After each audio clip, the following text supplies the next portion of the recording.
Hello दोस्तों, कैसे हैं आप लोग। तो चलिए आज के इस टॉपिक में हम लोग 12th बोर्ड के इम्पॉर्टेंट क्वेश्चंस करेंगे और टॉपिक का नाम है इलेक्ट्रोस्टैटिक और इसमें सबसे पहला पार्ट है multiple choice questions.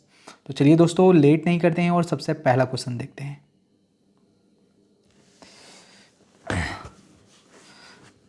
A metal foil of negligible thickness is introduced between the two plates of capacitor at the center. The capacitance of the capacitor will be। चलिए आपको बहुत ही इजी सवाल दिया है। मान लीजिए दोस्तों ये दो प्लेट थी कैपेसिटर की और इसका कैपेसिटेंस स्टार्टिंग में था ए एप्स नॉट बाय डी। ठीक है, अभी हम लोग ने क्या कर रखा है, इसके प्लेट के बीच में एक मेटल की फॉइल डाल दी है पतली सी, सेंटर पे डाली है तो इधर भी d/2 आ जाएगा और इस तरफ भी d/2 आ जाएगा। अब नया कैपेसिटेंस कितना होगा आपको ये पूछा गया है। तो देखिए नया कैपेसिटेंस कैसे निकालेंगे, ये हो जाएगा ये दोनों जो दो कैपेसिटर का एक कॉम्बिनेशन बन जाएगा जो कि सीरीज में एक्ट कर रहा है। तो मान लेते हैं इसका नाम C1 है, इसका नाम C2 है। तो जो C1 की वैल्यू होगी दोस्तों वो हो जाएगी a एप्सिलॉन d/2। टू ऊपर चला गया तो ये हो जाएगा 2a epsilon bye D. Similarly C2 की वैल्यू हो जाएगी दोस्तों 2a एप्सिलॉन बाय डी, क्योंकि दोनों की जो थिकनेस है वो d/2 है। नाउ अगर हम नेट कैपेसिटेंस निकालते हैं तो आप ये देख सकते हैं कि दोनों किस में हो जाएंगे, सीरीज में हो जाएंगे। तो नेट कैपेसिटेंस का फॉर्मूला हो जाएगा 1/c dash 1/c1 plus 1/c2। जैसे आप इसमें पुट करते हैं तो ये आ जाएगा 1/2a epsilon bye D plus में 1/2a epsilon bye D. Now तो ये हो गया आपका एलसीएम ले लिया हमने 2a एप्सिलॉन बाय डी और ये 2 पर आ गया, 2 कैंसिल हो जाएगा आपका। तो ये आ जाएगा 1 में जो सी डेस आया बच्चों वो आया 1 में a एप्सिलॉन बाय डी। तो अगर हम सी डेस की बात करते हैं रेसिप्रोकल ले लिया अगर हमने तो ये हो जाएगा a epsilon bye D. Okay, तो ये पहले जितना था उतना ही आ रहा है, कोई चेंज नहीं हो रहा है। तो हम लोग लिखेंगे इट विल रिमेन सेम। तो अगर आप बीच में सेंटर पे एक मेटल की फॉइल डाल देते हो तो दोनों कैपेसिटर किस में हो गए, सीरीज में हो गए, लेकिन आपके नेट कैपेसिटेंस में कोई चेंज नहीं आया, वो जितना था पहले उतना ही है। देखिए पहले स्टार्टिंग में a एप्सिलॉन बाय डी था और अभी भी उतना ही है। चलिए चलते हैं नेक्स्ट क्वेश्चन की तरफ। तो दोस्तों एक कैपेसिटेंस निकालना है कि स्पेरिकल कंडक्टर है, एक स्पेरिकल कंडक्टर दे रखा है और उसकी रेडियस कितनी दे रखी है 1 मीटर।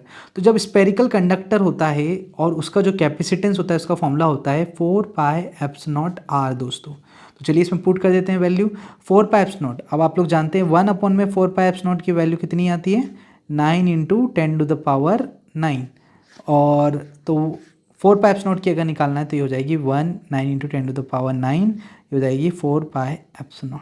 ठीक है, तो ये आ जाएगा आंसर विल बी 1 में 9 × 10⁹ और रेडियस आपको दे रखा है 1 मीटर। ठीक है, तो अगर इसको सॉल्व करेंगे तो इट विल बी 0.11 इंटू में 10⁻⁻9 या इसी को हम ऐसा भी लिख सकते हैं 1.1 × 10⁻10।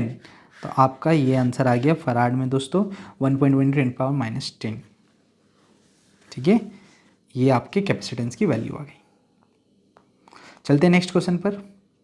ओके, एक डाइपोल को प्लेस करें इलेक्ट्रिक फील्ड में, इसकी पोटेंशियल एनर्जी मिनिमम है when the angle between axis and field is. तो चलिए मैं आपको पोटेंशियल एनर्जी का फॉर्मूला बताता हूँ। डाइपोल को जब प्लेस करते हैं इलेक्ट्रिक फील्ड में तो पोटेंशियल एनर्जी का जो फॉर्मूला होता है वो होता है दोस्तों U माइनस में P vector dipole moment vector dot में इलेक्ट्रिक फील्ड वेक्टर, या इसी को हम लोग लिख सकते हैं PE cos थीटा। तो ये मिनिमम जब कब होता है, ये मिनिमम कब होता है दोस्तों, जब थीटा की जो वैल्यू है वो कितनी होगी, जब थीटा की वैल्यू होती है 0। तो ये हो जाता है माइनस में PE cos 0 जो कि ये 1 के बराबर होता है और मिनिमम वैल्यू आती है माइनस में P। इसी सवाल में कभी कभी आपसे मैक्सिमम भी पूछा जाएगा। तो अगर आपसे मैक्सिमम पूछा गया है तो होता है थीटा 180 डिग्री पे। क्यों, तो देखिए यू मैक्सिमम आ जाएगा आपका माइनस में PE cos 180 डिग्री और cos 180 डिग्री इसकी वैल्यू हो जाएगी -1, तो ये हो जाएगा +PE। ठीक है, तो ये मिनिमम वैल्यू होती है और ये मैक्सिमम वैल्यू होती है। मिनिमम होता है आपका एंगल थीटा पे और उसकी वैल्यू होती है माइनस में पी। मैक्सिमम होता है थीटा जब 180 डिग्री हो और उसकी वैल्यू होती है +P। तो अभी आपसे पूछा गया है कब इसकी वैल्यू मिनिमम होंगी, तो इसका आंसर होगा जब एंगल 0 डिग्री होगा। तो ये बहुत ही सिंपल सवाल है और बहुत ही अच्छा सवाल है। चलते हैं नेक्स्ट क्वेश्चन पर दोस्तों। Okay, if an electron is brought toward another electron, एक इलेक्ट्रॉन को हम लोग दूसरे इलेक्ट्रॉन की तरफ लेकर आ रहे हैं, the electric potential energy of the system पर क्या फर्क पड़ेगा। ठीक है, बहुत ही अच्छा प्रश्न है। तो एक इलेक्ट्रॉन मान लीजिए ये रहा, है ना, और दूसरा इलेक्ट्रॉन मान लीजिए ये रहा। अब ऑलरेडी अगर मैं इसकी बात करता हूँ, इसको हमने फिक्स कर रखा है मान लीजिए, और इसको मैं मूव करवा रहा हूँ, है ना, तो ये अब इस पर ऑलरेडी रिपल्सन हो रहा है क्योंकि सेम चार्ज है ना, तो सेम जो चार्ज के पार्टिकल्स होते हैं वो रिपेल करते हैं। तो इस पे ऑलरेडी ये रिपेल कर रहा है, ये फोर्स लगा रहा है, उसको धक्का मार रहा है उस तरफ, है ना। ये वाला इलेक्ट्रॉन उसको धक्का मार रहा है। अब अगर मैं इसको इसकी तरफ मूव करवाता हूँ तो मुझे वर्क डन करना पड़ेगा, है ना, टू ओवरकम दिस रिपल्सन, है ना, to overcome this repulsion we have to perform work done, है ना, we have to perform work done, हमें काम करना पड़ेगा, है ना। और दैट जो भी वर्क करोगे वो इस सिस्टम की पोटेंशियल एनर्जी के फॉर्म में स्टोर हो जाएगी, मतलब पोटेंशियल एनर्जी इंक्रीज कर जाएगा। To overcome this repulsion we have to perform work done, है ना, हमें काम करना पड़ेगा, हमको इस रिपल्सन के, इस रिपल्सिव फोर्स के, है ना, इस रिपल्सन के अगेंस्ट में काम करना पड़ेगा।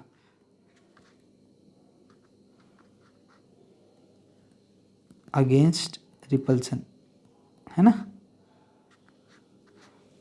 या डायरेक्टली लिख देते हैं, to overcome this repulsion we have to perform work done and this work done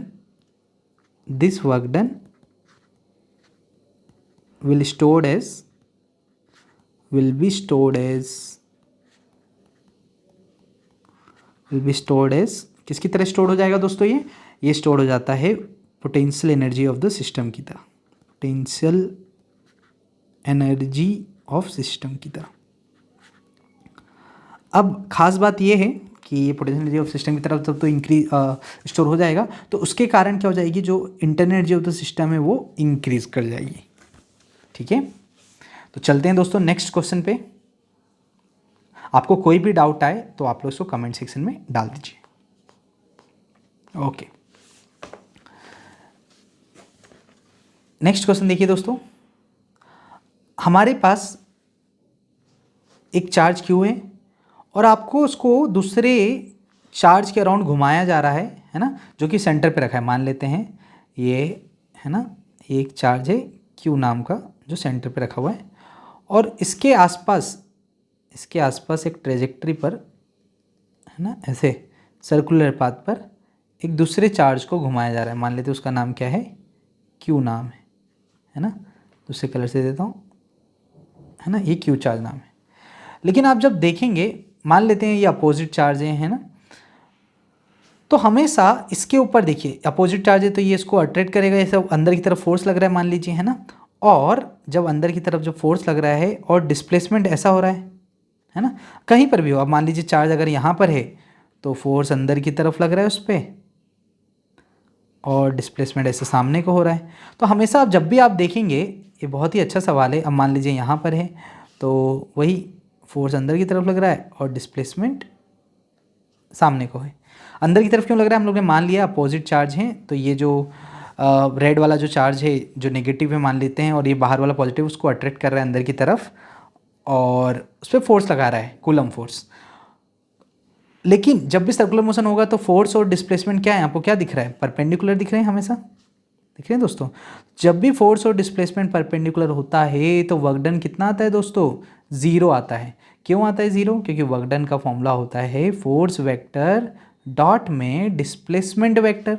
अगर आप इसको ओपन करेंगे तो हो जाएगा F का मैग्नीट्यूड, S का मैग्नीट्यूड, कॉस थीटा, यहाँ पे थीटा 90 डिग्री, तो जैसे ही आप थीटा की वैल्यू 90 डिग्री पुट करेंगे तो ये हो जाएगा FS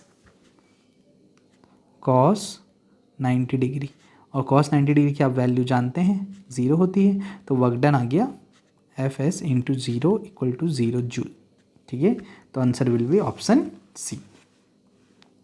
बहुत ही अच्छा प्रश्न है, ये बहुत बार आता है कि मान लीजिए सैटेलाइट घूम रही है प्लैनेट के आस गोल गोल, तो कितना वर्क डन हुआ, या इलेक्ट्रॉन घूम रहा है न्यूक्लियस के आसपास, तो कितना वर्क डन हो रहा है। तो such kind of question ask किया जाता है। और आपको हमेशा याद रखना है, इसमें जो फोर्स लग रहा होता है पार्टिकल पर जो घूम रहा है उस पर, और जो उसका डिस्प्लेसमेंट हो रहा है वो हर एक पॉइंट पर परपेंडिकुलर होता है। अगर यहाँ पर भी मैं बात करता हूँ, तो अगर यहाँ पर आएगा तो फोर्स मान लेते हैं अंदर लग रहा है और डिस्प्लेसमेंट सामने को हो रहा है, तो हमेशा हर एक पॉइंट पर परपेंडिकुलर होता है, और परपेंडिकुलर होता है तो वर्क डन 0 होता है।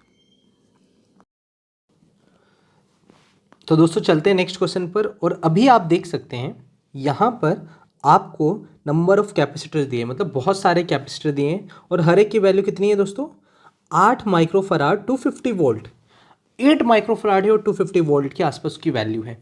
और आपसे पूछा गया है कि कितने कैपेसिटर चाहिए होंगे to get an arrangement equal to 16 microfarad and 1000 volt. कितने कैपेसिटर चाहिए होंगे आपसे पूछा गया है। तो देखिए आप लोग सबसे पहले समझिए 1000 वोल्ट पोटेंशियल डिफरेंस कैसे लाया जाएगा। एक कैपेसिटर का कितना पोटेंशियल डिफरेंस है, 250 वोल्ट। तो अगर मान लीजिए मैं 4 कैपेसिटर को ऐसे एक कतार में जोड़ देता हूँ, ठीक है, तो देखिए चारों का टोटल कितना हो जाएगा, एक का 250 वोल्ट है ना, तो चारों का कितना हो जाएगा, 1000 वोल्ट हो जाएगा। आप सोच सकते हैं। अब देखिए नेट कैपेसिटेंस देखिए, एक का 8 माइक्रोफराड है, इसका भी 8 है, इसका भी 8 है, इसका भी 8 है। और अगर आप नेट निकालेंगे, सीरीज में है ये, तो 1/8 प्लस 1/8 प्लस 1/8 प्लस 1/8, कुछ इस तरह हो जाएगा ये। ठीक है, तो ये हो जाएगा, एलसीएम लेंगे 8, 1 plus 1 plus 1 plus 1 that will be 4/8, और ये हो जाएगा 1/2 1/c। तो c की वैल्यू आ जाएगी 2 माइक्रोफराड। तो दोस्तों आपको 1000 वोल्ट तो मिल गया जो आपको चाहिए था, लेकिन नेट कैपेसिटेंस कितना मिल गया है, 2 माइक्रोफराड का। आपको कितना चाहिए, 16 माइक्रोफराड का। तो हम क्या करेंगे, तो यार हम अब जोड़ेंगे पैरेलल में। तो इसके पैरेलल में हमने और भी कैपेसिटर जोड़े। ठीक है, अब देखिए मैंने एक और सेट जोड़ दिया, तो इस पर कोई चेंज नहीं होगा, इसके पोटेंशियल डिफरेंस में चेंज नहीं होगा। क्यों, क्योंकि अब मैं पैरेलल में जोड़ रहा हूँ। ठीक है, same same as it is एक कतार, 4 कैपेसिटर का कतार मैंने पैरेलल में जोड़ दिया। अब कितना हो जाएगा इसका, 2 माइक्रोफराड। मैंने एक और जोड़ दिया मान लीजिए अब, तो ये जो एक और नई कतार जोड़ी है नीचे उसके, इसका कितना हो गया, 2 माइक्रोफराड। पैरेलल में जोड़ रहा हूँ 4 तो उनका 1000 वोल्ट ही रहेगा ओवरऑल अभी, है ना। लेकिन और मैंने जोड़ा ऐसे,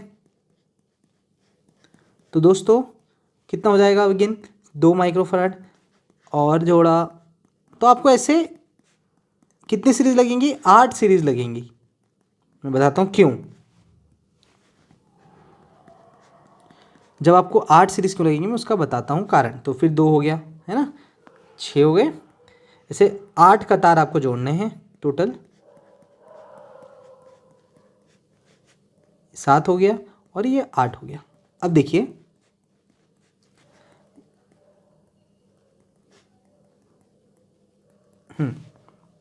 अब देखिए एक कतार का नेट कैपेसिटेंस कितना है, 2। अब पैरेलल में, तो पैरेलल में हम लोग जानते हैं ऐड होते जाता है, तो 2 + 2 4, 4 + 2 6, 6 + 2 8, 8 + 2 10, 10 2 + 12, 12 2 14, और 14 2 16। तो टोटल कितना आ गया दोस्तों, 16 माइक्रोफराड आ गया इस पूरे कॉम्बिनेशन का। और इसमें जो 1000 वोल्ट है वो इतना ही रहेगा, जो एक कतार का है वो उतना ही रहेगा, क्योंकि पैरेलल में पोटेंशियल डिफरेंस सेम रहता है। ठीक है, चलिए, तो आपको टोटल कितने कैपेसिटर लगे, आपको ये पूछा गया क्वेश्चन में। सवाल ये था कि ऐसा बनाने के लिए कितने कैपेसिटर लगेंगे, कितने नंबर ऑफ कैपेसिटर लगेंगे। देखिए एक लाइन में कितने हैं, 4, एक लाइन में 1 2 3 4, और ऐसे कितनी लाइन है, 8 लाइन है। तो टोटल कितने लगेंगे दोस्तों, 32 कैपेसिटर्स लगेंगे। और अब चलते हैं नेक्स्ट क्वेश्चन की तरफ। तो हमारा ऑप्शन यहाँ पे सी करेक्ट है, 32। ठीक है, नेक्स्ट क्वेश्चन देखिए, बहुत ही अच्छा प्रश्न है। एक पैरेलल प्लेट कैपेसिटर दे रखा है जिसके बीच में ऑयल डाल रखा है। ऑयल एक डाइलेक्ट्रिक मीडियम है और उसकी डाइलेक्ट्रिक कांस्टेंट की वैल्यू 2 दे रखी है। जब ऑयल डाल रखा है तो इसकी कैपेसिटेंस सी थी। अब ऑयल को रिमूव कर दिया गया है, और तो उसकी कैपेसिटेंस कितनी हो जाएगी आपसे पूछा गया है। क्लियर है क्या दोस्तों। तो देखिए जब इसमें ये मान लीजिए कैपेसिटर है और इसके अंदर ऑयल को फिल कर रखा था, ऑयल को फिल कर रखा जिसकी डाइलेक्ट्रिक कांस्टेंट 2 है। तो जो सी का फॉर्मूला होता है dielectric constant A apps naught by D, तो जो सी की वैल्यू हो जाएगी वो कितनी हो जाएगी 2a apps naught by D, है ना। और बोला गया है कि if oil is the removed, अब ऑयल को निकाल दिया गया है, तो अब सी की वैल्यू कितनी हो जाएगी, नया वाला जो कैपेसिटेंस आया ए एप्स नॉट बाय डी, है ना, आपको बोला है। तो कितना होगा दोस्तों दोनों में रिलेशन, इसको फर्स्ट इक्वेशन दे दीजिए, इसको सेकंड इक्वेशन दे दीजिए, सेकंड डिवाइडेड बाय फर्स्ट कर दीजिए, आंसर आ गया, है ना। तो सेकंड डिवाइडेड बाय फर्स्ट करेंगे तो आ जाएगा सी डेस अपॉन में सी, और ये हो जाएगा दोस्तों A apps naught by D upon